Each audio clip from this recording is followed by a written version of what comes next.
I'm going to have to make a very big apology to my noble friend, the noble Lord SaLuSa, because I'm about to raise a subject which I shouldn't raise, and which is going to be one which I think is now time to put on a higher awareness and to explain to the House as a whole, as I don't think they have any knowledge of. I'm sorry the noble Lord Strathclyde is not with us at the moment, because this deeply concerns him also. But for the last 20 weeks, since yesterday afternoon, I have been engaged in a very strange dialogue with the two noble lords, in the course of which I've been trying to bring to their attention the willing availability of a strange organisation which wishes to make a great deal of money available to assist the recovery of the economy in this country. For want of a better description of their name, I'll call them foundationx. It's not their real name, but it'll do for the moment. foundationx was introduced to me 20 weeks ago last week by a very eminent city firm, FSA controlled, by its chairman, who came to me, and its chairman said, "We have this extraordinary request to assist in doing this major financial reconstruction. It's megabucks, but we need your help to assist us in understanding whether this business is legitimate." I had the biggest put down of my life from the noble Lord Strathclyde when I told him this story first of all. He said, "Why you? You're not important enough to have the answer to a question like that." And he's quite right. My noble Lord, I'm not important enough, but the answer to the next question was, "You haven't got the experience for it." Yes, I do. I have had one of the biggest experiences in the laundry of terrorist money and of funny money that anybody's had in the city. I've handled billions of terrorist money. Not into my pocket. The biggest terrorist client I had was the IRA, and I'm pleased to say that I managed to write off more than £1 billion of their money. I've also had extensive connections with North African terrorists, but that's of a far nastier nature, and I don't want to talk about that because that's still a security issue.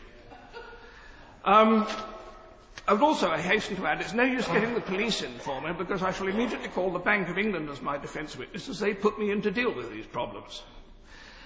So the point is that I was, in the course of doing this very strange activity, I got a very interesting set of phone numbers and references which I could go to for help when I needed it.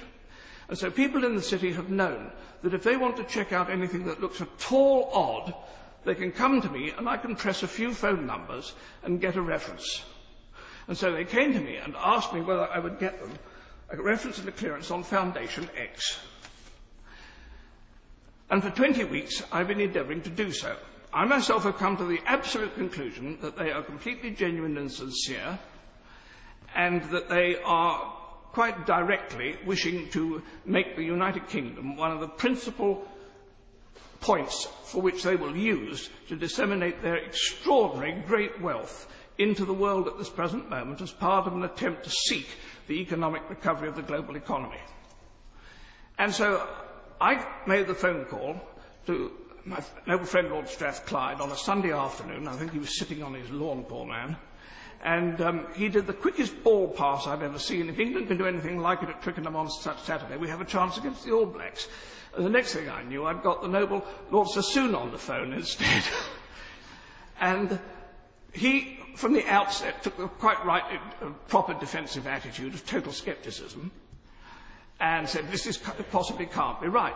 In the course of the following weeks, I had, first of all, the noble Lord SaLuSa said, go and talk to the Bank of England. So I phoned the Governor of the Bank of England and said, could he please check this out for me?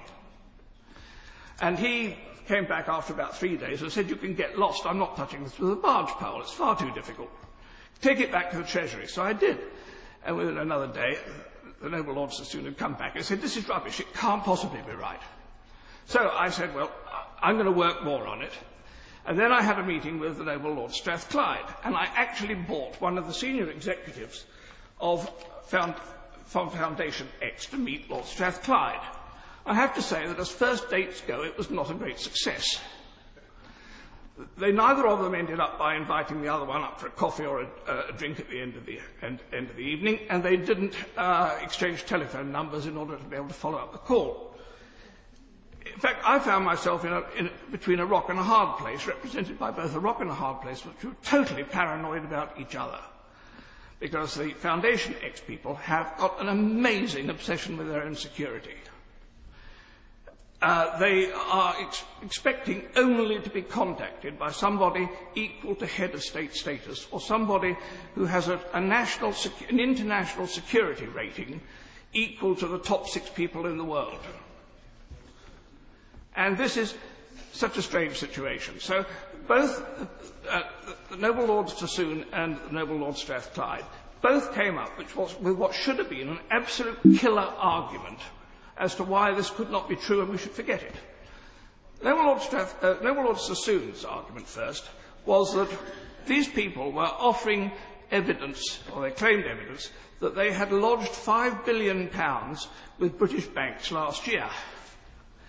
And they gave dates and they gave transfer dates and the details of these transfers. And as Noble Lord Sassoon said, if that was true, it would stick out like a sore thumb. You couldn't have £5 billion popping out of a bank account without it disrupting the balance sheet completely.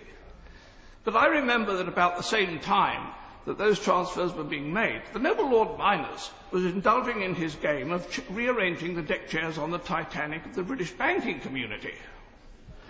And if he had had 3 banks at that time, which had had, say, a deficiency of £1.5 billion each, then you'd pretty well have absorbed the entire £5 billion, and you wouldn't have the sore thumb stick out on this at that time, because you'd have put £1.5 billion into each of 3 banks, and you'd have lost the lot, or absorbed the lot. That would be a logical explanation. I don't know. Noble Lord Strathclyde came up with a much different argument. He said, this cannot be right. This cannot be right, because these people said at the meeting with him that they were still effectively on the gold standard from back in the 1920s, and that their entire currency holdings throughout the world, which were very large, were backed by bullion. And the noble Lord Strathclyde came back and said to me, he's had his analysts working on it, and this has to be stuff and nonsense, because he said they had come up with a figure for the amount of bullion that would have been needed to cover their currency reserves as claimed, which would be more than the entire value of bullion that had ever been mined in the history of the world. I'm sorry, but the noble Lord Strathclyde is wrong. His analysts are wrong, because what he had done was he had tapped into the sources which are available, and there is only one definitive source for the amount of bullion that has ever been taken from the Earth's crust, and that was a National Geographic magazine article 12 years ago. And whatever figure it was that they quoted was then quoted again by 6 other sites on the internet, on Google, and so everybody's quoting one original source, and there is no other confirming authority. But if you tack into the Vatican accounts of the Vatican Bank, you come up with a claim of total bullion. The noble Lord is into his 15th minute. I wonder if he could draw his remarks to a conclusion. The total value of the Vatican Bank reserves would claim to be more than the entire value of gold ever mined in the history of the world. Now, my point on all of this is that we have not proven any of this. foundationx are saying at this present moment that they are prepared to put up the entire £5 billion for the funding and creation of the 3i recreation. The British government can have the entire independent management and control of it. They don't want anything to do with it. There will be no interest charged. And by the way, if the British government would like it as well, if it will help, they will be prepared to put up money for funding hospitals, schools, the building of Crossrail immediately with 17 billion transfer by Christmas if requested, and all these other things. These things can be done if wished, but we have to have a senior member of the government has to accept the invitation to a phone call to the chairman of the company concerned, foundationx, and then we can get into business. And all I'm asking is that this is too big an issue. I'm just an aging, obsessive old peer, and I'm easily dispensable, but getting to the truth is not. And we need to know what really is happening here. My lords, we must find out the truth of this situation.